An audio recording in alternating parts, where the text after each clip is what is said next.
I watched her laugh, that same head tilted, flirtatious giggle I once found irresistible, now hidden in the shadows of a dimly lit booth.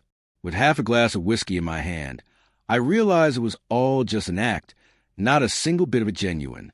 She was performing, like always, casting her attention on whoever held her interest this month. Tonight, it was a man across from her. Crisp blue suit, confident posture, swirling his wine like he owned the place, like he owned her. Maybe he did. In my hand. The envelope felt heavier than it should. Smooth paper, sharp edges, a line of ink inside that would end this farce. No more playing a loving husband, no more forcing smiles for photos, no more lying to myself, no more coming home to her whispered, "I love you," as her phone buzzed face down on the table. I caught her leaning in, fingers touching across the table, her lips curling into that practiced smile. Bold, right in public, no shame. They were sitting in our spot, booth 17 at Carrevo's, the same place where I had once dropped to one knee and asked her to marry me, the same place where we celebrated our 5th anniversary, where I believed in forever.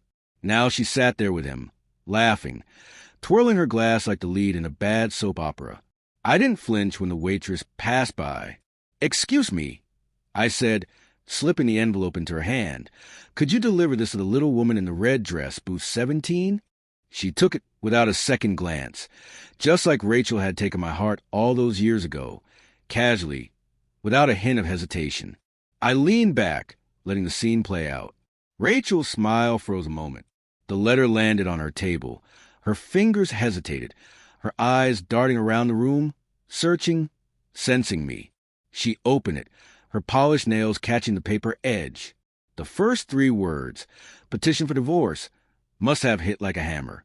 I saw her stiffen, her face drain of color, the perfect performance shattering in slow motion. Her date leaned in, concerned, whispering something I couldn't hear, but I knew that look. She was panicking, eyes wide, breath shallow. She felt me there, my presence cutting through the air like a cold blade. I stood, took a final swig of my whiskey, and our eyes met. She recognized me then, the man she betrayed. I smiled, not the warm, loving grin I'd given her on our wedding day, but something colder, final, like a man closing a chapter for good. I could see the exact moment she remembered the night 2 months ago, when she said she was working late. Her phone, still connected to our cloud, had uploaded a photo by mistake. Her legs tangled with his in a dimly lit hotel room, cheap wine on a nightstand, his hand around her neck. That was the night I stopped being her husband. Tonight, I became something else. Rachel shot up from her seat, her eyes frantic.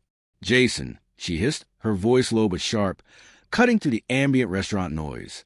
The man beside her turned to face me, his expression smug, like I was just some sad footnote in their twisted romance. I simply nodded at them both.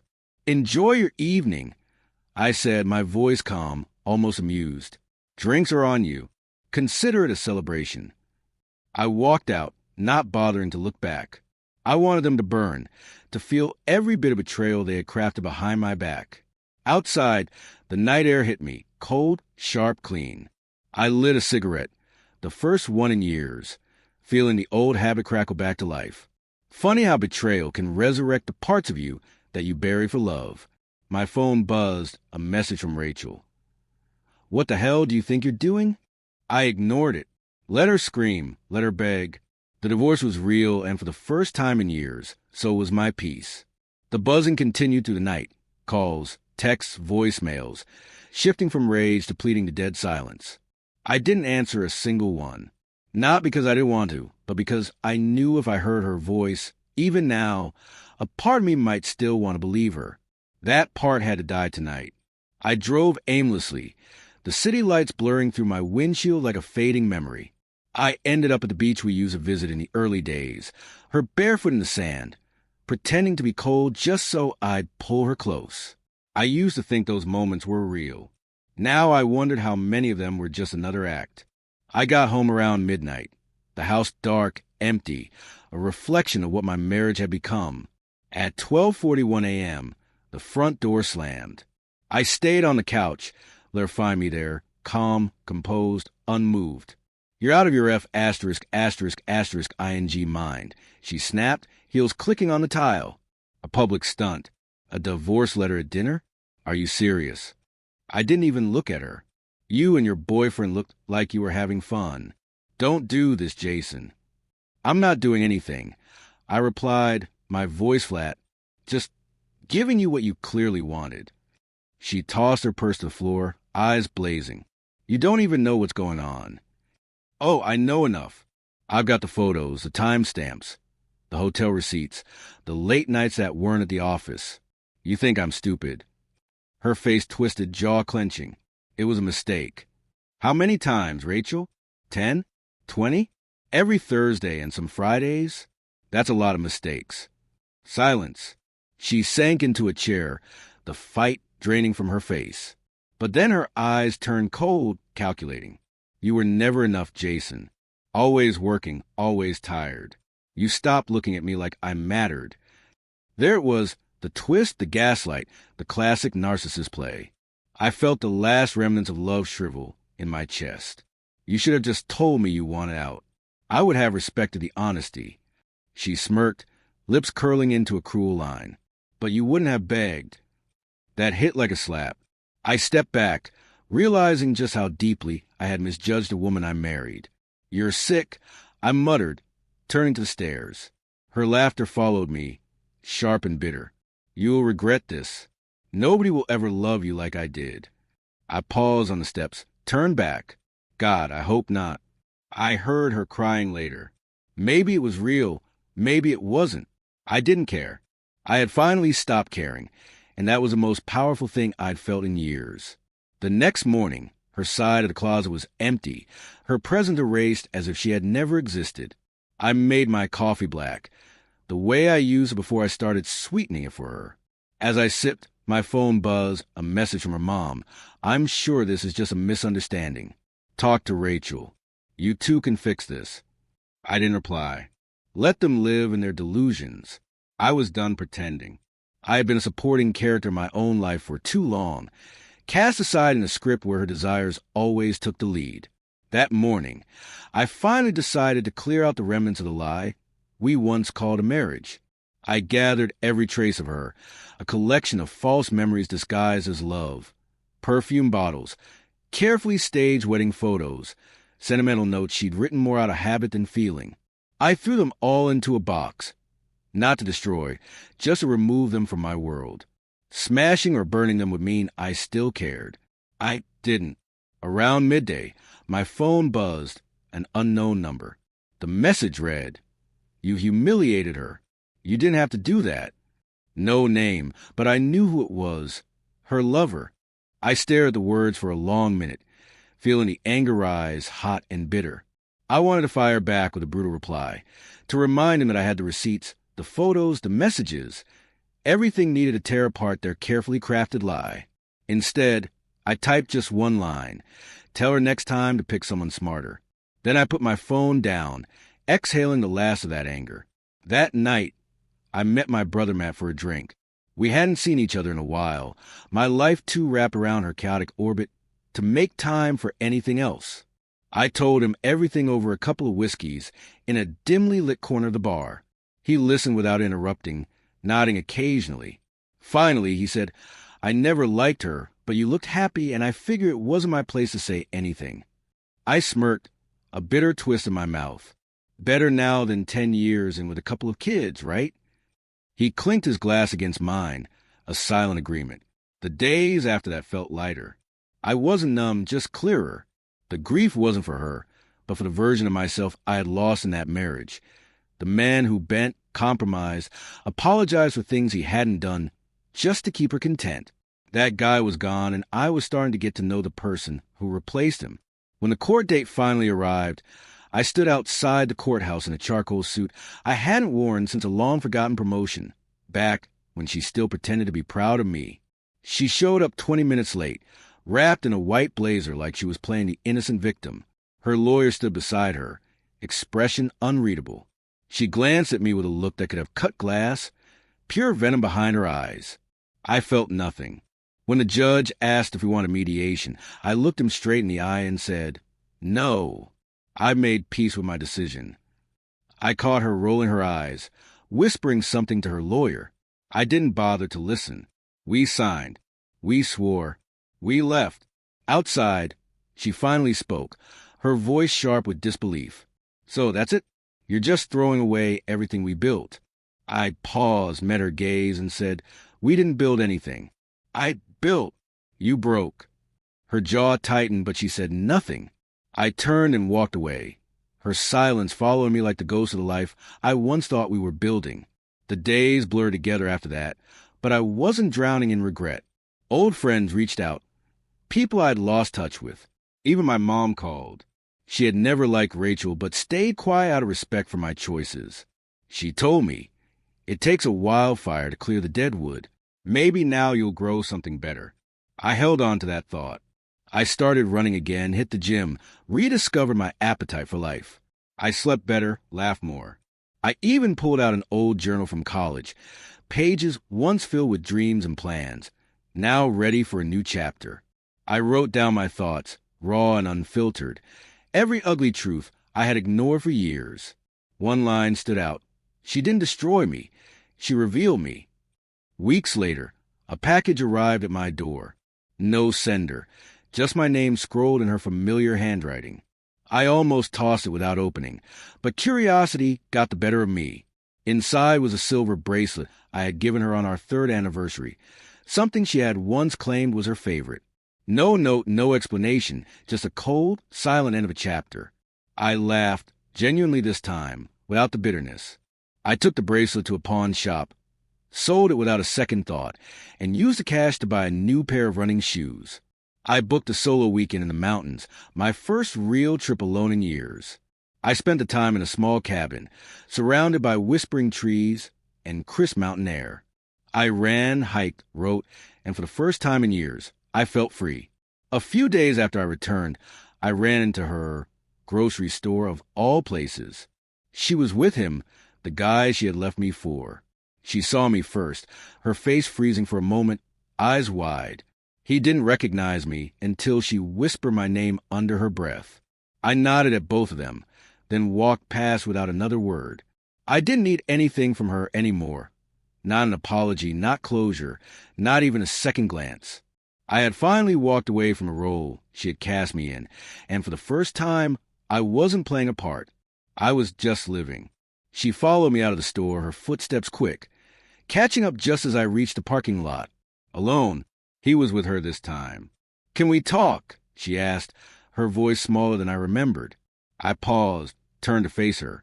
She looked tired, a little hollow around the eyes, like someone carrying a weight they chose themselves. Why? I said, keeping my face neutral.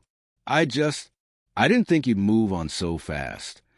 That line, the one they always seem to use, like it's a magic key to rewrite history. I took a slow breath. You left me long before I walked away. I replied, I'm just catching up. Her lips tightened, her eyes flicking away as if searching for a better response. He doesn't make me feel the way you did.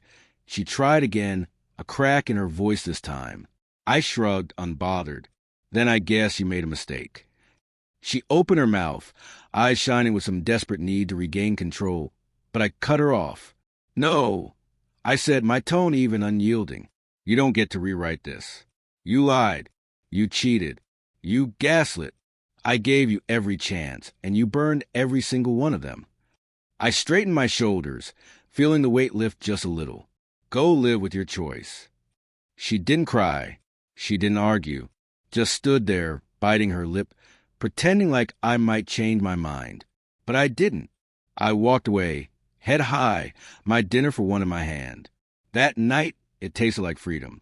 Later, my phone buzzed. A message from a number I hadn't seen in years. Heard about everything. Can't believe she did that to you. Want to catch up sometime. It was Ava, my college ex, the one who got away. Or maybe the one I let go for all the wrong reasons. We hadn't spoken in nearly a decade. She was married last I heard, or maybe divorced now. Who knows? I didn't reply. Not right away. Not because I wasn't interested, but because for the first time in a long time, I wasn't looking for someone to fill a hole. I was learning to stand alone. The days that followed felt strange, quiet, peaceful. My phone stopped buzzing with her drama. No more surprise calls. No sudden manipulative texts. Her absence felt less like a wound and more like healing. Then, unexpectedly, a certified letter arrived. Not from her, but from her lover, or rather, her ex-lover now. Apparently, she had lied to him too, painted herself as a trapped victim, emotionally abused, desperate to escape but too afraid. He had found out the truth, uncovered the deceit in her old emails. She kept him on the side as a backup plan, a just in case, a safety net if I didn't break as easily as she'd hoped. His note was brief, apologetic, said he had no idea, that if he'd known, he would never have touched her. I didn't respond. That mess was theirs now, not mine. A few days later, I ran into her sister, Emily, at a gas station. She approached me cautiously, eyes darting like someone testing the waters. "Jason, I know you probably don't want to hear anything from anyone in our family," she began. I said nothing, just waited. "But I want you to know I told her. I told her she was destroying the only good man she ever had. I told her the night you sent that letter to the restaurant. She had it coming. I met her eyes, saw something I never saw in Rachel's. Remorse, sincerity, truth. She doesn't even cry about you," Emily continued, her voice tinged with bitterness. "She cries because she thought you begged her to come back." That was all I needed to hear. I nodded, simply said thanks, and drove off, feeling a shift deep in my bones. I hadn't just survived her. I'd outgrown her. A month later, I took a spontaneous trip to New Orleans. I needed noise, color, people who didn't know my name. I wandered through jazz bars, sat in smoky corners of back alley cafes, let the music drown out every echo of her voice in my head. One night, I found myself in a rooftop bar, listening to a woman with wild, curly hair and a chip guitar. Her voice wasn't polished, but it was real, raw, unapologetic. She sang with a soul deeper than any I'd known, and it hit me harder than any breakup ever had. Her name was Claire. We talked for hours about everything but love. No past wounds, no future promises. Just two strangers letting the night be whatever it wanted to be. When I walked her to her car, she turned and said, "You look like someone who just got out of a cage." I smirked, feeling the truth of it. "Funny, that's exactly how I feel. I hope you never step back inside one," she said, sliding into her seat and driving off. I never saw her again, but that night I felt something I hadn't in years, alive. Back home, I boxed up the last of Rachel's leftovers. The dusty box in the garage, the winter coat she never took, the perfume bottle hiding in the bathroom drawer, all gone. I changed my number, gave it only to those who mattered. One morning, I passed by our old favorite bakery, saw our car parked outside. I didn't stop, didn't even slow down, just rolled down my window and let the wind carry away every piece of the man who once begged for her attention. Months passed. The silence that once felt oppressive now felt comforting. My house no longer felt empty. It felt mine. One night, I found myself going through old files on my laptop, stumbled upon a folder labeled Us. Photos, videos, memories I had once clung to like life rafts. Without hesitation, I deleted them all, gone in seconds, like the love we pretended to have. Later, sitting on my back porch with a glass of scotch, I pulled out a notebook and started writing. Not therapy, just truth. I wrote that I had loved her, that I had given her everything, that some days I had wanted us to work more than I wanted to breathe. But I also wrote that she destroyed that love with every lie, every eye roll, every half-hearted kiss she gave me after giving her whole self to someone else. And then I wrote the lessons I had learned. Never beg to be chosen, never accept breadcrumbs from someone who feasts behind your back, and never let someone mistake your loyalty for weakness. I folded that page, placed it in a drawer where I keep things that remind me of who I am, not who I was with her, but who I became without her. This story started with a dinner. It ended with a letter. And in between was a man who lost everything, only to find himself again.